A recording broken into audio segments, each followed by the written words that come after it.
President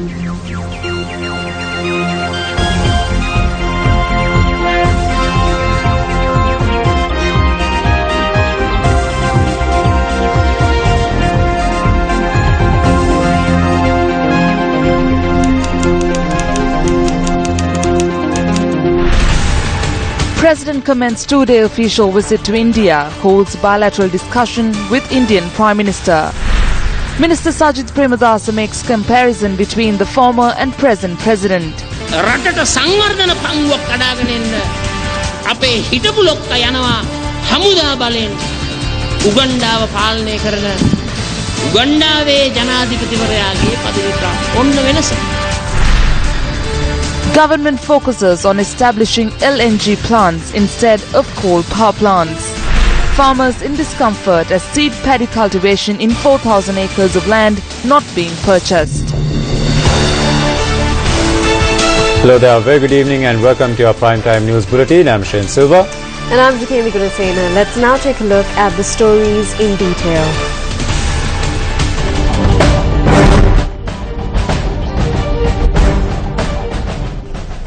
In local news, President Maithripala Sirisena arrived in New Delhi, India today, concluding his visit to the UK. The President's media division said the President had bilateral discussions with Indian Prime Minister Narendra Modi this evening.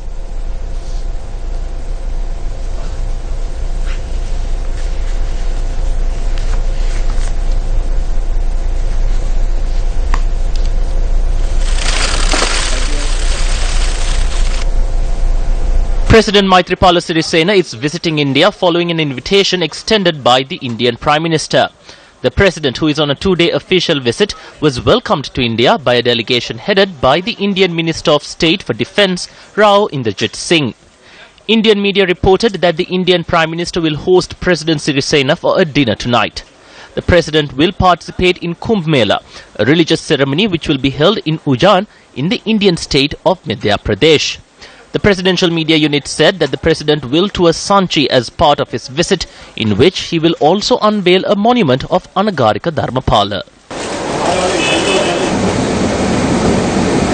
The Sri Lankan government has decided to consult the Indian and Japanese government to invest in liquefied natural gas plants or LNG plants instead of coal power plants.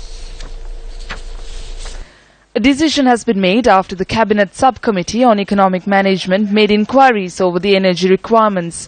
The committee has pointed out that the energy demand forecast submitted was not realistic as the demand-side management has not been considered. Thereby, in order to face the future energy requirement, the government has reached several decisions. Among them is the Keravalapitia power plant to be established on dual fuel basis with the facility to be able to convert to LNG with immediate effect. Another decision made was heavy fuel plants convertible to LNG be established on the condition that Public Utilities Commission of Sri Lanka regulations are adhered to. Chief Minister of the Northern Province, C.V. Vigneswaran, was critical about military presence in the north at an event in Colombo last evening. Titled Discussion and Nation Building and Reconciliation, the event was attended by an intellectual gathering. Trust is not born at the end of the barrel of a gun, nor can it flourish when private lands are occupied by military forces. The immediate transition to a civil atmosphere or a civilian atmosphere is essential for the building of trust in the northern and eastern provinces. There is no security concern that requires the military to be retained in the northern province. The Tamil people are war weary. They will not condone any attempts to revive violence. Furthermore, an efficient police force could handle civil time security quite professionally.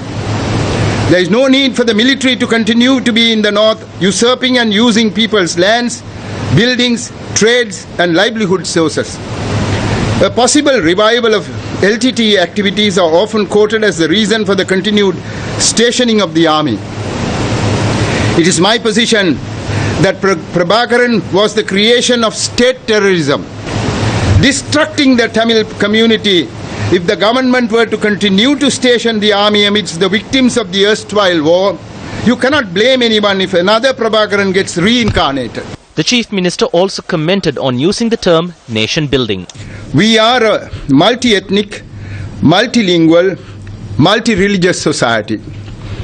Thus, when we speak of nation building, what we are discussing is the rebuilding of this country with all its differences and diversities. We are not assuming that there is already a Sri Lankan nation which needs to be built. On the other hand, we have a country common to various nations within it, and we are proceeding to discuss ways and means of building this country fractured at this moment. So I use the phrase nation building in the sense of rebuilding this fractured country. Nation building, like the construction of any complex building, requires proper planning and alignment. Reginald Correa, the governor of the Northern Province, attended a media briefing in Colombo today.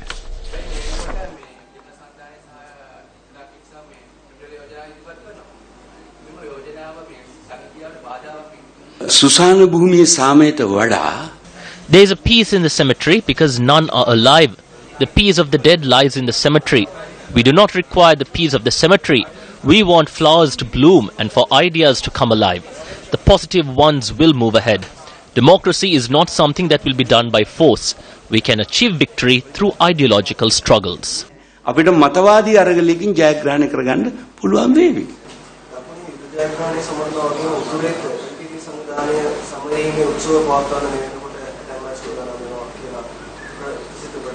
ජන සංහාරයේ සතිය කියලා.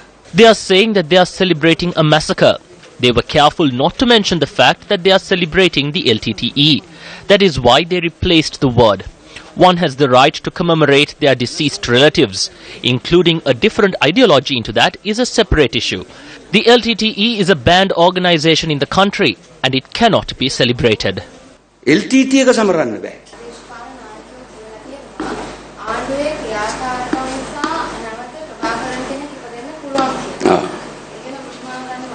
The Tamil people were the most battered by the war. The majority of Tamils will never call for another war. නැවත යුද්ධයක් ප්‍රාර්ථනා කරන්නේ නැහැ. මේක තමයි ඇත්ත කතන්දර. The Democratic Left Front convened a media briefing in Colombo today. Journalists raised questions on the future plans of the joint opposition. ඒකාබද්ධ විපක්ෂයේ මන්ත්‍රීවරුන් පිරිසක් සන්ධානයේ මහලේකම් සමග සාකච්ඡා පවත්වනවා කියලා දුන්නා. ඒකාබද්ධ විපක්ෂයේ මන්ත්‍රීවරු පිරිසක් ආණ්ඩුවත් සමග සාකච්ඡා. එන ඒගොල්ලන්ට අපායට තමයි යන්න වෙන්නේ. If that is so, then their political journey will be a journey to hell. Can these people even come out in public? They have been shunned away even by their own constituency. Not even the provincial councillors support them. Only one or two random people support them. Our need is to pull away all the SLF peers who are currently with the government. We also have a need to draw away any UN peers who may be opposed to the dictatorial figure of Ranil Wickremesinghe. We will unite these two groups to form an intermediate government until the next elections. Vasudeva Nanayakkara also explained his non-participation at the May Day rally. Visiting Cuba, which was the birthplace of creating a new society for the whole of humanity, was a pilgrimage in my political life. That was the first time I got to visit that country. However, Sri Lankan newspapers published articles that I visited Cuba and did not attend the May Day rally due to my differences in opinion with the joint opposition. That is a complete lie. This was just a last attempt made to salvage the May Day rally held in Galle, which was a bankrupt rally. In the meantime, the joint opposition convened a media briefing in Colombo. In a letter to the Prime Minister, we made a special request to prevent entering the process that would violate the powers of Parliament in the most serious manner. The International Monetary Fund has ordered the government to impose taxes not included in the budget. The government has not inked an agreement with the IMF as yet. The joint opposition would like to note that increasing means of generating revenue or making changes whilst not having an agreement is similar to the violation of parliamentary powers.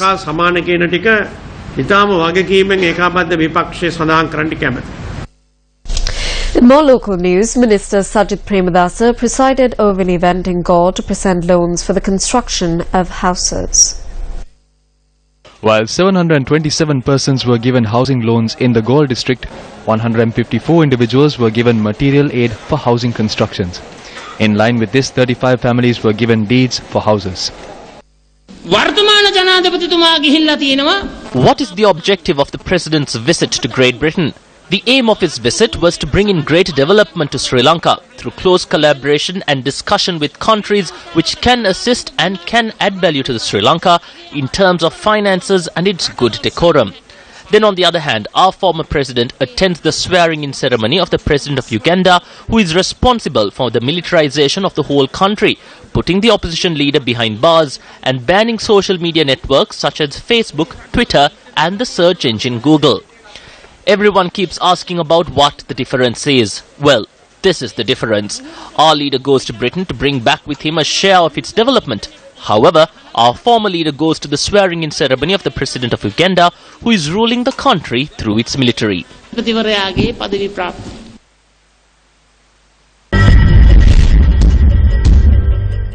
A raft is the only thing between survival and death. Ketulgala locals seek a bridge to cross the Kalani River. කම්බි පාලමක්වත් ලබා දෙනවා නම් ගොඩාක් පිං. We'll have more on that story later on in the bulletin, but for now, the Lucky Cycling Parade, organised for the second time by the foundation of MP Hirunika Premachandra, commenced from Campbell Park this morning. Inspector General of Police Pujit Jayasundara, Minister of Sports Dayasiri Jayasekara and Chatrika Sirisena were among those present for the occasion. Even though my father is no more, I believe that he is still in the ears of the people. That is why even today I have received their respect and love. This cycling parade will continue. Today only Sirasa is here. Even back then only Sirasa was there. Therefore, with respect, I thank the Sirasa Media Network.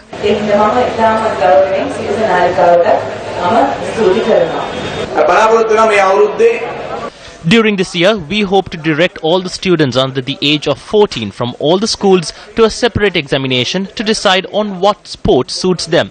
There are new laws for sports and we are preparing new sport regulations. The Sukatadasa Stadium, which was neglected for 15 years, will be modernized and returned to sportsmen.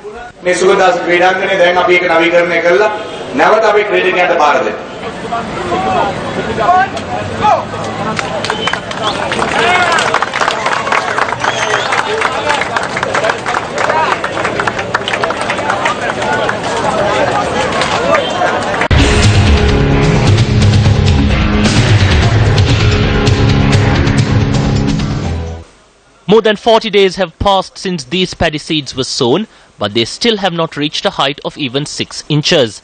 Our Action TV cameras captured the state of these paddy fields in the Rajakalatana area in Uhana. More than 4,000 acres of infertile paddy land can be seen in this area. Farmers who had hopes on the promises made by officials of the Agricultural Department through the media and took care of these paddy plants for over a month do not visit their fields today even to remove weeds.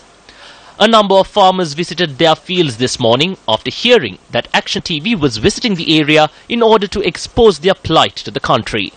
There are 7 farming villages that come under the Navagiri Weber project. There are nearly 17,000 acres of paddy land. All 17,000 acres are currently facing the same fate. These farmers do not have much hope that these paddy plants will be able to absorb even an atom of organic fertilizer from the soil and be able to produce a sheaf of paddy.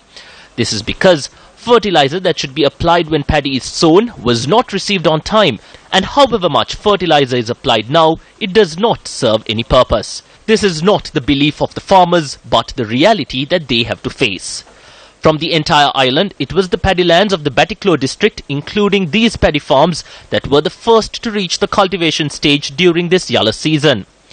Even though more than 40 days have lapsed since these paddy lands have reached cultivation stage, the fact that the fertilizer subsidy program has not been launched as yet is a clear sign that the government has no proper plan in mind with regard to the production of rice.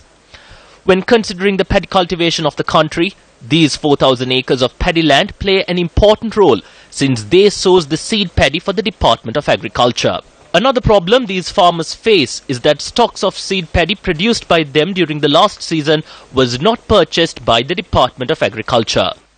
Now we do not have a place to sell these to. They say that they have reached their targets. We do not have a place to store the paddy, so we are storing it at home. We also do not have a way to pay our loans. These farmers are aware of the fate that is in store for them after seed paddy requested to be cultivated by the Department of Agriculture last season was not purchased by the department, and the fact that they did not receive fertilizer on time to cultivate for this season. Farmers cultivated after pawning their gold. We request the authorities to immediately intervene into this situation and to provide fertilizer at the old price, provide some kind of compensation for the losses these farmers have faced. It may be that the farmers have forgotten that the Ministry of Agriculture is wasting precious time in search of a building for its ministry while paying exorbitant rates in rent. However, the fact that they indeed found such a building highlights that there is no shortage of funds at the ministry. In that case, shouldn't these farmers be compensated fairly for the loss that they have had to face without further delay? Secretary to the Ministry of Agriculture, this is over to you.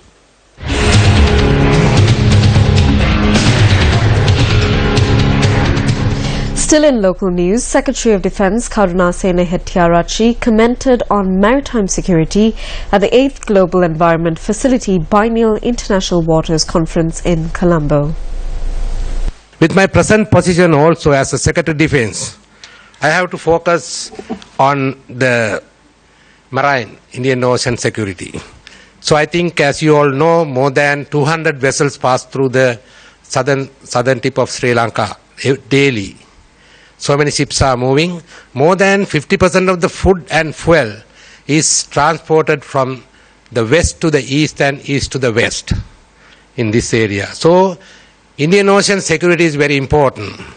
My Navy and Air Force is working together to provide security for the Indian Ocean region. So therefore it is very, very important that our role as the Ministry of Environment to look after the safety of these sea lanes of communication and trade. And we are improving our naval capacities to protect this area, particularly transboundary crimes and drug trafficking, human trafficking, and other various kinds of threats in the Sudan area, Somalian area. Of all Poya days, the Vesak Full Moon Poya Day is of utmost significance as it marks 3 major events in the life of Lord Buddha. To celebrate the occasion, the Sirasanamami Vesak Zone will take place centering the MTV-MBC head office premises located down Braybrook Street in Colombo too. The Sirasanamami Vesak Zone is organized to celebrate the 3 main stages of the life of Lord Buddha by MTV-MBC together with John Keels for the 6th time. Preparations for the event were launched this morning following the cup erecting ceremony which took place at the auspicious time.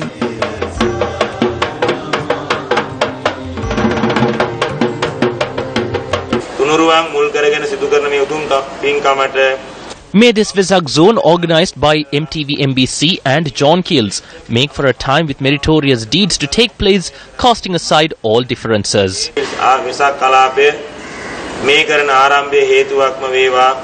The Sirasanamami Vesak Zone will take place on the 21st, 22nd and 23rd of May, centering the MTV-MBC head office premises in Colombo 2 and will comprise of a relics exposition, Vesak Pandos, Vesak Lanterns, Dansas and other activities. The Sri Lankan Navy will contribute with a Vesak Lanterns exhibition and a cultural procession. The procession that will carry the Sri Sarvana relics and the relics of 19 Maharaj Theros to the Vesak Zone will commence on Tuesday from the Naligalle International Buddhist Center in Kandy. The sacred Agrashravaka relics of Arhants Sariputta and Moggallana will be moved to the Vesak Zone in a procession starting on the 17th from the historic Khattargama Kirivehera premises. The procession will reach the Sirasanamami Vesak Zone on the 21st.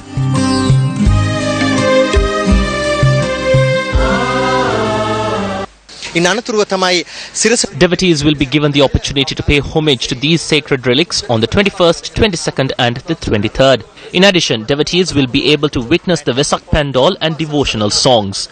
There will be competitions for Sunday school students as well.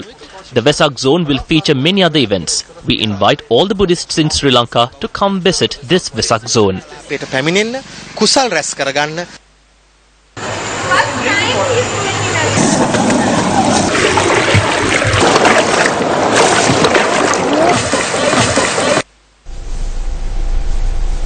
The footage you witness are not of those enjoying rafting in Kitulgala. These people, also from Kitulgala, are engaged in this daily routine to meet their daily requirements. Kitulgala is famous among local and foreign tourists for whitewater rafting.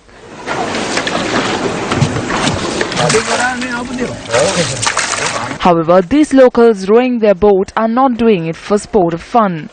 This is because travelling by boat is the only mode of travel to reach their village. This rest house boat, situated on the Avisawala-Hatton main road in the Kitulgala area, caters to the transportation needs of a large number of people on a daily basis. Nearly 2,500 people from 4 villages fulfill their transportation needs using this raft. It is very difficult to travel on this raft. It is hard to transport sickly people. Even if someone dies, we will have to use this raft to transport them. The main livelihood of these people is the cultivation of tea and rubber. Once again, this raft is their only source to transport their produce to the towns. In addition, nearly 80 students, placing their lives at risk, use this raft to cross the Kalani River on a daily basis. Our correspondent said that in addition to locals, foreigners too use this raft to cross this river. Foreigners do so in order to engage in bird watching and to explore the Markandawa Reserve located on the other bank of the river. I am 51 years old now. Since I was a student, for all these 51 years, I have been travelling on this raft. We only got this paddle 2 years ago. Before that, we used to travel in rafts like that. We requested the ministers to build a bridge for us, but still there is no solution for it. They said that they will lay the foundation stone a year ago, but there is nothing as such. As a whole village, we have come to a unitary decision that we will not vote for anyone if this is not done.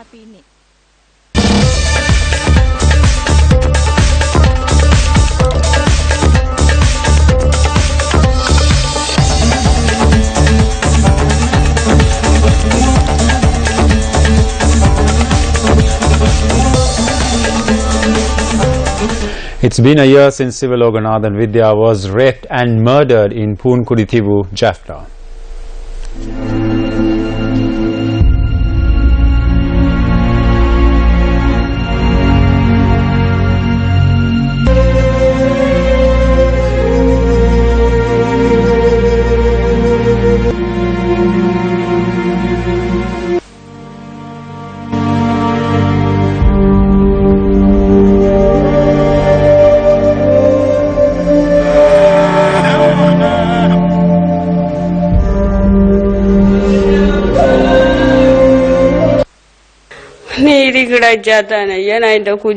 We hope that justice be meted out. My daughter used to say that she has to study well and do a job and that she doesn't need anything more than that. This is the fate that has befallen my daughter who said those very words. My daughter is very bright. It has been a year since the incident took place. We request the President to provide justice to my daughter. He said that he will help us with that.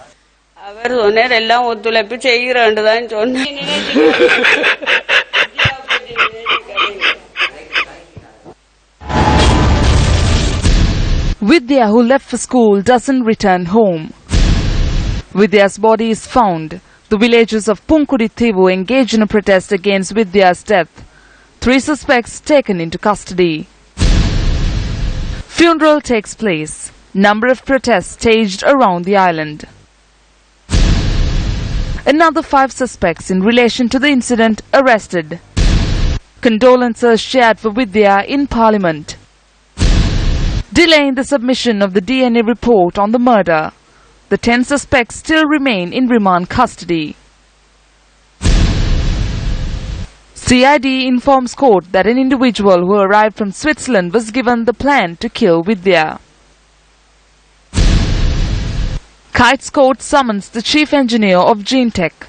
Magistrate orders the chief engineer to submit to court on the 5th of May reasons for the delay in submitting the DNA report. Court warns the detective for making false statements on judicial proceedings. DNA report not submitted to court. Kites Court informed that the DNA report on the matter will be submitted at the next hearing. Kites Court also orders for a report on the 9th suspect who fled police custody and was arrested again in Colombo. Jaffna High Court orders to remand the 9 suspects for a period of 3 months. Meanwhile, a number of memorials to mark the death anniversary of Vidya was held today. Memorials were held in the Vavuniya town and also lamps were lit in the Vairapuram Kovil in Vavuniya in remembrance of Vidya. The regional training workshop on advanced pediatric life support was held today. Minister of Health Dr. Rajitha Senaratne participated in the session, which was jointly organised by the Sri Lanka College of Paediatricians and UNICEF Sri Lanka. Sri Lanka enjoys a relatively low maternal and child mortality rate. However, I believe that the problem of newborn mortality still remains a big challenge to our health sector. Out of all the deaths among children, close to 70% occur before their first birthday. Given such vulnerability of newborns, it is clear that quality health interventions are required to ensure survival beyond the first 28 days of their lives. As such, I believe the present training program dealing with advanced newborn life support training that focuses on providing essential knowledge and skills in resuscitation of newborns and advanced pediatric care addresses an urgent need in pediatrics in our country. Such care is crucial to ensure a newborn quality survival.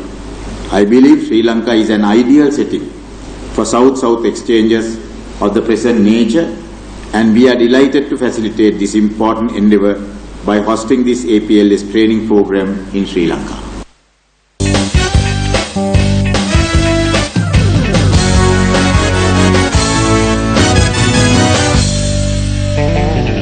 It's Bradby weekend. Pallakele is a venue and only 5 points separate the two teams. The Bradby Shield encounter, commonly known as the Bradby, is the blue ribbon of Sri Lanka school rugby, played between Royal College Colombo and Trinity College Kandy. The Royalists won the first leg 22-17, and if Trinity is to win the Shield, they need to win tomorrow's leg by more than 5 points.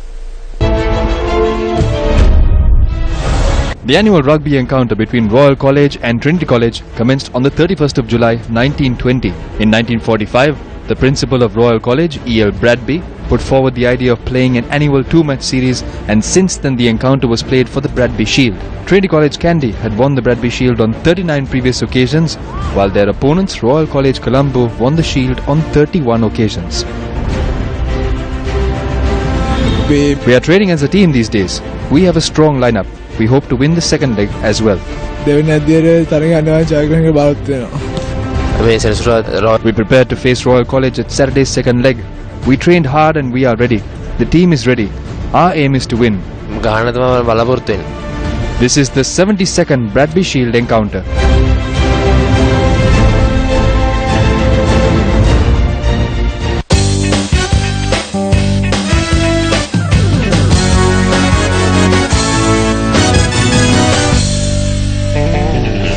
A car which met with an accident near the Paligoda access on the Katunayaka-Colombo Expressway was engulfed in flames this evening. We leave you tonight with footage of this incident.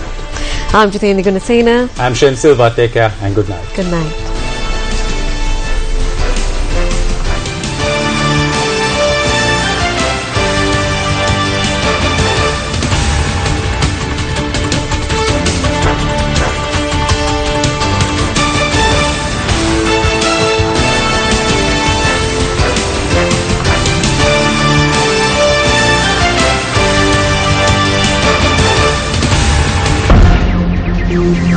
Thank you.